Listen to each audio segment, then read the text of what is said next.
with their mortgages, and joining us with some tips this morning is Doug Brennecke, Senior Loan Consultant at Rancho Financial Mortgage. Good morning to you, Doug. Good morning. Thanks for being here. Thank you for having me. Let's start first with choosing the right mortgage representative. How do you do that? I think one of the things that would be really important for people is to do some research ahead of time. And one of the things that would include is going and doing an internet search for the licensing of the individual. And if they just put in California mortgage license search, they will get an entry for the National Mortgage Licensing System. That'll take them to a consumer access portal where they can get some background on the person's licensing qualifications. Let's talk about deciding the type and the length of loan to get. There's a lot of varieties out there, so how do you know what's the best for you? Well, the approach that I take is by interviewing the client and find out what their goals are. And that ties together with what their risk tolerance is, their time horizons, their goals, their desires for their home. What we're trying to do is satisfy what the consumer wants and make the best match we can out in the marketplace with them. Let's talk a little bit about refinancing and advice you have for people out there on refinancing. I know a lot of folks out there really want to be able to refinance and take advantage of what's going on right now, but they can't because they're underwater so significantly in their homes. What advice do you have out there for folks? Well, the basic guidelines right now are that most people would need to have at least 20% equity in the home as a general rule.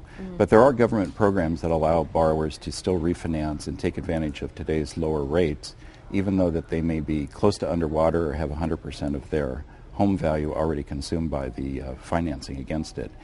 Those change from time to time. The guidelines are in the process of being implemented on the new programs that the government just came out with. So people should always be checking in to see what is new in relation to those kind of opportunities if they're a little bit underwater.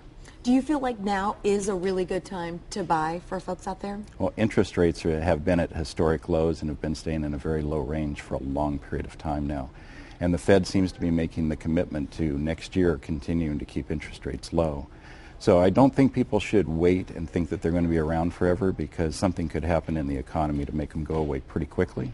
But I think they should be researching what's available to them now and to take advantage of the low rates. It's definitely a great time to get a low interest rate if they can qualify. Do you see a lot of people, though, this is something I worry about with people that I talk to, people are buying homes that are bigger than they maybe could have afforded previously before the interest rates were so low, and which is fine because the interest rates are low and they can do it, but with a bigger home comes, you know, heating, air conditioning bills, all these other extra things that you don't necessarily think about, and if you lose your job, you know, you've got this mortgage and all these extra other bills. Well, people were allowed to get into homes that ultimately ended up not being affordable for them years ago.